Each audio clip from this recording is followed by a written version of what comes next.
আসসালামু আলাইকুম। আজকে আমরা জানবো বাংলাদেশের জনসংখ্যা ও আদমশুমারি থেকে গুরুত্বপূর্ণ কিছু প্রশ্ন উত্তর, যেগুলো প্রাইমারি, বিসিএস ও অন্যান্য কম্পিটিটিভ এক্সামের জন্য খুবই গুরুত্বপূর্ণ। চ্যানেলটি সাবস্ক্রাইব করে সাথে থাকবেন। ভিডিওটি ভালো লাগলে অবশ্যই একটি লাইক দিবেন। নিপোর্ট কী ধরনের গবেষণা প্রতিষ্ঠান? নিপোর্ট হচ্ছে জনসংখ্যা গবেষণামূলক একটি প্রতিষ্ঠান। নিপোর্টের পুনরূপ হচ্ছে national institute of population research and training. নিপোর্ট কত সালে প্রতিষ্ঠিত হয়? নিপোর্ট 1977 সালে প্রতিষ্ঠিত হয়। এটি ঢাকায় অবস্থিত। ষষ্ঠ আদমশুমারির চূড়ান্ত রিপোর্ট অনুযায়ী বাংলাদেশের মোট জনসংখ্যার পরিমাণ 16,98,28,911 জন।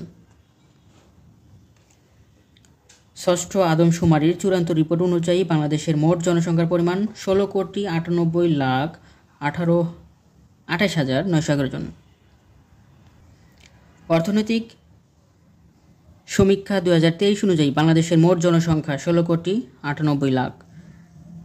ইউএনএফপিএ এর বিশ্ব জনসংখ্যা প্রতিবেদন 2023 অনুযায়ী বাংলাদেশের বর্তমান জনসংখ্যা 17,30,00,000।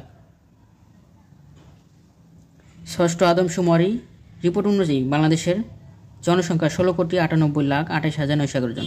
আর অর্থনৈতিক সমীক্ষা 2023 অনুযায়ী বাংলাদেশের মোট জনসংখ্যা 16,98,00,000, অর্থাৎ 17 কোটির কাছাকাছি। ইউএনএফপিএ এর বিশ্ব জনসংখ্যা প্রতিবেদন 2023 অনুযায়ী বাংলাদেশের জনসংখ্যা 17,30,00,000। ইউএনএফপিএ এর বিশ্ব জনসংখ্যা প্রতিবেদন 2023 অনুযায়ী জনসংখ্যায় বিশ্বে বাংলাদেশের অবস্থান অষ্টম, মুসলিম বিশ্বে বাংলাদেশের অবস্থান চতুর্থতম।